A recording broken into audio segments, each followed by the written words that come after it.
नमस्कार दोस्तों, मैं हूं राजीव और आप देख रहे हैं अमानत नॉलेज।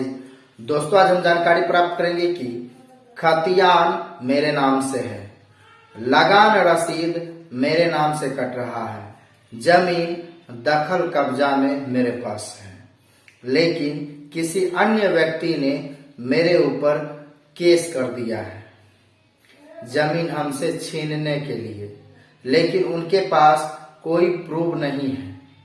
तो दोस्तों, ऐसी परिस्थिति में हम क्या कर सकते हैं? तो दोस्तों, इसी को जानेंगे। और जानने से पहले आप हमारे चैनल पर नए हैं तो चैनल को सब्सक्राइब कर लीजिए और बेल आइकन प्रेस कर दीजिए, क्योंकि जमीन संबंधित नॉलेजेबल वीडियो मैं आपके लिए लाता रहता हूं। चलिए जानकारी प्राप्त करते हैं। तो दोस्तों, यदि आपका कोई खतियानी जमीन है, खतियान आपके पास है, उसका ऑनलाइन पोर्टल पर भी अपलोड है सारा डाटा, और आपका ऑनलाइन लगान रसीद भी कट रहा है, उस जमीन पर आप रह रहे हैं, मतलब आपका दखल कब्जा है उस जमीन पर, और ऐसी परिस्थिति में कोई व्यक्ति दावा करता है उस जमीन के लिए और आपके ऊपर केस कर देता है। अब आप असमंजस में पड़ जाते हैं, क्या करें नहीं करें। तो दोस्तों, सबसे पहले तो इस बात को समझिए कि यदि कोई व्यक्ति आपके ऊपर केस करेगा तो वह जमीन संबंधित मामला नहीं होगा, कोई अन्य मामला वो दर्ज कराएगा। क्योंकि यदि जमीन संबंधित कोई केस करेगा, ठीक है, तो उसमें जो है कुछ न कुछ प्रूफ जो है वो साथ में देना पड़ता है, उसके बाद ही एफआईआर हो सकता है, ठीक है।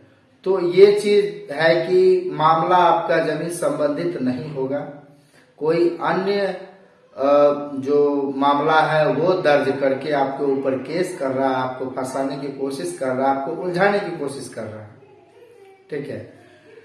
यदि आपके पास खतियानी जमीन है, खतियान है, लगान रसीद है, दखल कब्जा है, तो आपको डरने की कोई बात नहीं है, ठीक है। आप अपने पास सारा सब कुछ रखें, और यदि केस हो भी जाता है तो आप कोर्ट में सारे दस्तावेज को आप अपने वकील के माध्यम से पेश करेंगे, जीत आपकी ही होगी। यदि उनके पास कोई प्रूफ नहीं है, बेबुनियाद वो मतलब दावा पेश करने का कोशिश कर रहा है, तो फेल हो जाएगा वो, ठीक है। इसलिए आपको डरने की कोशिश नहीं करनी है, आपको उस जमीन पर बने रहना है।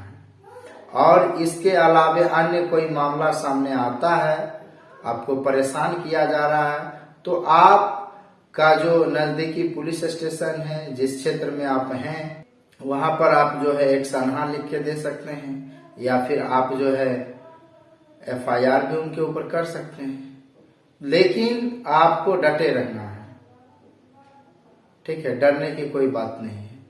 दोस्तों, उम्मीद करता हूँ समझ गए होंगे। अगर समझ में आ गया तो वीडियो को लाइक और शेयर करना ना भूलें। मिलते हैं नेक्स्ट वीडियो के साथ, तब तक के लिए अलविदा। थैंक्स।